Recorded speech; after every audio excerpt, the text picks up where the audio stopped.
কক্সবাজারের টেকনাফ উপজেলায় অভিযান চালিয়ে মাদকসহ এক যুবককে আটক করেছে পুলিশ।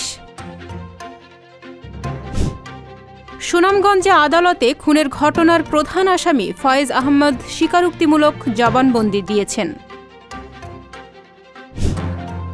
জামালপুরে ইউনিয়ন আওয়ামী লীগের সম্মেলনকে কেন্দ্র করে দুই সাধারণ সম্পাদক প্রার্থীর সমর্থকদের মধ্যে সংঘর্ষ।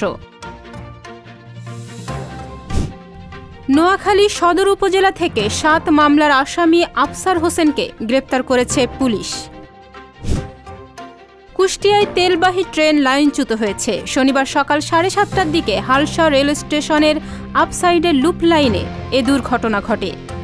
সংবাদ, ফিচার ও অনুষ্ঠানের জন্য ভিজিট করুন সংবাদ প্রকাশের ওয়েবসাইট এবং যুক্ত থাকুন ফেসবুক পেজ ও ইউটিউব চ্যানেলের সঙ্গে।